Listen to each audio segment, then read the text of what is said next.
ನೌಕರರ ಆತ್ಮಹತ್ಯೆ ಮಾಡಿಕೊಳ್ಳುವ ಸ್ಥಿತಿ ತಲುಪಿರೋದು ಸಚಿವ ಪ್ರಿಯಾಂಕ ಖರ್ಗೆಗೆ ಯಾಕೆ ಅರ್ಥವಾಗ್ತಿಲ್ಲ. ಯಾಕಂದ್ರೆ ಅವರು ಇಲಾಖೆ ಕೆಲಸಗಳನ್ನ ಬಿಟ್ಟು ಆರ್ಎಸ್ಎಸ್ ಅನ್ನ ಟೀಕಿಸುವ ಕೆಲಸ ಹಿಡಿದುಕೊಂಡಿದ್ದಾರೆ ಎಂದು ಬಿಜೆಪಿ ರಾಜ್ಯ ಉಪಾಧ್ಯಕ್ಷ ಎನ್ ಮಹೇಶ್ ಹೇಳಿದ್ದಾರೆ. ನಗರದ ಜಿಲ್ಲಾಸ್ಪತ್ರೆಯಲ್ಲಿ ಮೃತ ಚಿಕ್ಕೂಸ ನಾಯಕನ ಪಾರ್ಥಿವ ಶರೀರದ ದರ್ಶನ ಪಡೆದು ಮಾಧ್ಯಮದವರೊಂದಿಗೆ ಮಾತನಾಡಿ ಸಚಿವ ಪ್ರಿಯಾಂಕ ಖರ್ಗೆ ರಾಜಕೀಯಕ್ಕಾಗಿ ಆರ್ಎಸ್ಎಸ್ ಬಗ್ಗೆ ಮಾತನಾಡುತ್ತಿದ್ದಾರೆ. ನಿಜವಾದ ಸಮಸ್ಯೆಗಳನ್ನು ಬಗೆಹರಿಸದೆ ಅಮಾಯಕರನ್ನ ಬಲಿಕೊಡಲಾಗಿದೆ. ಮೈಸೂರು ಅಲೆಮಾರಿ ಸಮುದಾಯದ ಬಾಲಕಿಯನ್ನ ಅತ್ಯಾಚಾರ ಮಾಡಿ ಕೊಲೆ ಮಾಡಲಾಯಿತು. ಈ ಸಮುದಾಯಕ್ಕೆ ನೆಲೆ ಕಲ್ಪಿಸಿಕೊಡುವ ಕಾಳಜಿ ಸಚಿವ ಪ್ರಿಯಾಂಕ ಖರ್ಗೆಗೆ ಇಲ್ಲ.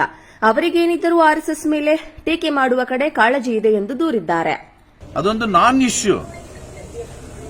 ಇಶ್ಯೂನ ನಿಮ್ಮ ರಾಜಕಾರಣಕ್ಕೋಸ್ಕರ ಇಶ್ಯೂ ಮಾಡ್ಕೊಂಡಿದ್ದೀರಿ. ನಿಜವಾದ ಇಶ್ಯೂಗಳನ್ನ ಅಂದ್ರೆ ನಿಜವಾದ ಸಮಸ್ಯೆಗಳನ್ನ ಬಗೆಹರಿಸಕ್ಕಾಗದ ಇಲಾಖೆನಲ್ಲಿ ಒಬ್ಬ ಅಮಾಯಕನನ್ನ ಇವತ್ತು ನೀವು ಬಲಿ ಕೊಟ್ಬಿಟ್ಟಿದ್ದೀರಿ. ಇದಷ್ಟೇ ಅಲ್ಲ, ಪ್ರಿಯಾಂಕ್ ಖರ್ಗೆ ಅವರ ಇಲಾಖೆಯಲ್ಲಿ ನಡೆದಿರೋದು ಇಷ್ಟೇ ಅಲ್ಲ.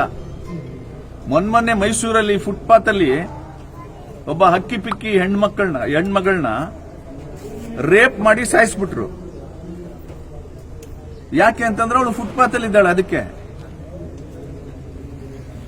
ಗ್ರಾಮೀಣಾಭಿವೃದ್ಧಿ ಸಚಿವರಾದಂತ ಪ್ರಿಯಾಂಕ್ ಖರ್ಗೆ ಅವರಿಗೆ ಈ